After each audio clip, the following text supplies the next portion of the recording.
Sir TV9 मध्ये आपलं खरं तर स्वागत आहे। खरं तर आपण आज नवी मुंबईच्या FMC मार्केटची पाहणी करण्यासाठी आला आहे। काय भावना? नाही, मुंबई कृषी उत्पन्न बाजार समिती जी आहे ती आपल्या महाराष्ट्राची शान आहे। फार मोठी मार्केट कमिटी आहे। जगातले, देशातले, राज्यातले मोठ्या प्रमाणात शेतीमाल इथे येतो, विकला जातो आणि आंतरराष्ट्रीय व्यापारमध्ये सुद्धा या मार्केट कमिटीचं नाव आहे। त्याबद्दल आम्हा सगळ्यांना अभिमान आहे।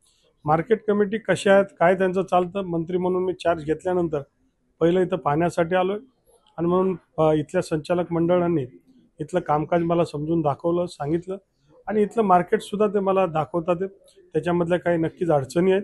त्या अडचणीमधनं मंत्री म्हणून त्याच्यामधनं मार्ग काढण्याची जबाबदारी माझी आहे। लवकरात लवकर आम्ही त्याच्यातनं मार्ग काढू। 100 दिवसाच्या व्हिजनमध्ये महाराष्ट्राचं पणन खातं या शेतकरीला केंद्रबिंदू ठेवून आपण शेतकऱ्याची शेतीमाल शेतकरी तर मेहनत करून पिकवतो, पण पिकल्यानंतर शेतापासून तो बाजारपर्यंत जाण्यासाठी अनेक गोष्टी, त्याच्यामध्ये ट्रॅफिक आहे, ट्रक आहे, स्टोरेज आहे, वेअरहाऊसिंग आहे, कोल्ड स्टोरेज आहे, त्याच्यामध्ये विक्री आहे, पॅकेजिंग आहे, अनेक गोष्टी आहेत। तो सामान्य शेतकरी 2 एकरवाला, 5 एकरवाला, 10 एकरवाला करू शकत नाही, त्याला माहिती नाही आणि म्हणून त्याचा हात धरून सरकार तुमच्या पाठीशी आहे। तुम्हाला कुठेही कमी असेल तर तिथं आमचं सरकार तिथे राहील आपल्या मदतीला। त्या दृष्टिकोनात एक पूर्ण चेन ही तशी आम्ही तयार करतोय आणि शेतीमालाला चांगला भाव मिळू शकेल, त्याचबरोबर चांगल्या क्वालिटीमध्ये हा माल ग्राहकांपर्यंत किफायती किंमतीमध्ये पोहोचू शकेल, हा प्रयत्न पुढच्या काळात आमचा राहणार आहे। खरं तर सर, FMC मार्केटमध्ये अनेक समस्यांचा विळखा आहे। शौचालय व्यवस्थित नाही आहे, ड्रेनेज लाईन देखील व्यवस्थित नाही, याकडे कसं पाहता?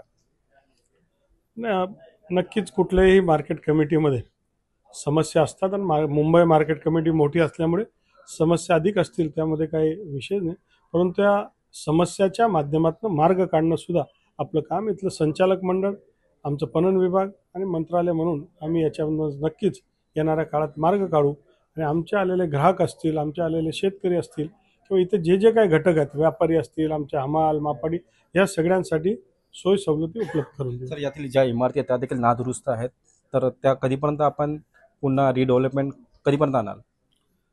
जवळपास 45 वर्ष ही जुनी मार्केट कमिटी आहे। समुद्रसुद्धा जवळ आहे, मग काही बिल्डिंगा इथल्या निकामी झाल्यात, त्याला तात्काळ निर्लिखित करून तिथे नवीन बांधणं गरजेचं आहे। मग त्या संदर्भातली कारवाई तात्काळ करण्यात येईल।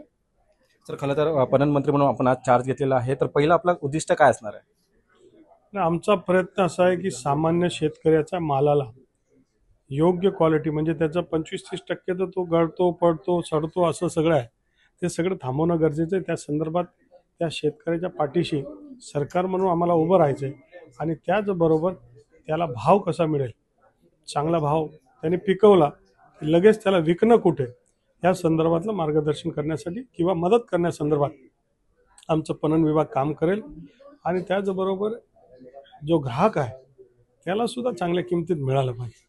एकीकडे 20-25% आमचा नाशवंत होऊन जातो माल आणि दुसरीकडे सामान्य माणसाला मिळत, आणि मग जगातलं काय, आपल्या महाराष्ट्रामध्ये जे पिकतं ते आमच्या माणसांकडे तरी पोचलं पाहिजे, हा प्रयत्न आमच्याकडे राहणार आहे। महाराष्ट्राचा हा जो शेतीमाल आहे हा महाराष्ट्राच्या मार्केटमध्ये, देशाच्या मार्केटमध्ये आणि जगाच्या मार्केटमध्ये कसा पोचेल, हा प्रयत्न आमच्याकडे राहणार आहे। सुदैवाने राजशिष्टाचार खातं माझ्याकडे आहे आणि मुंबईमध्ये जे काउन्सिलेट आहेत ते सुद्धा माझ्या संपर्कातले आहेत आणि म्हणून कोणत्या देशाला आमचा कोणता माल पाहिजे या संदर्भातलं एक इकोसिस्टम, या संदर्भातली एक यंत्रणा ही पुढच्या काळामध्ये आम्ही उभं करणार आणि सामान्य शेतकरीचा माल हा योग्य बाजारपेठ, मग महाराष्ट्राची असेल, देशाची असेल, आंतरराष्ट्रीय असेल, त्या बाजारपेठमध्ये आमचा माल कसा पोहोचू शकेल, हा प्रयत्न आमचा राहील। धन्यवाद सर। हे होते आपल्यासोबत जयकुमार रावल। शेतकऱ्यांना योग्य हमीभाव कसा मिळेल यासाठी मी सदैव प्रयत्न करणार, अशी जी प्रतिक्रिया आहे ती पणन मंत्री जयकुमार रावल यांनी व्यक्त केलेली आहे। कॅमेरा पर्सन राजेंद्रसह मी रवी कराड, TV9 मराठी, नवी मुंबई।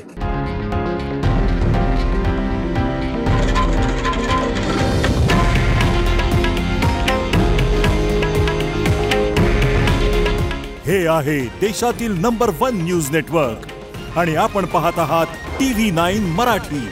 काळजी तुमची, हित महाराष्ट्राचं।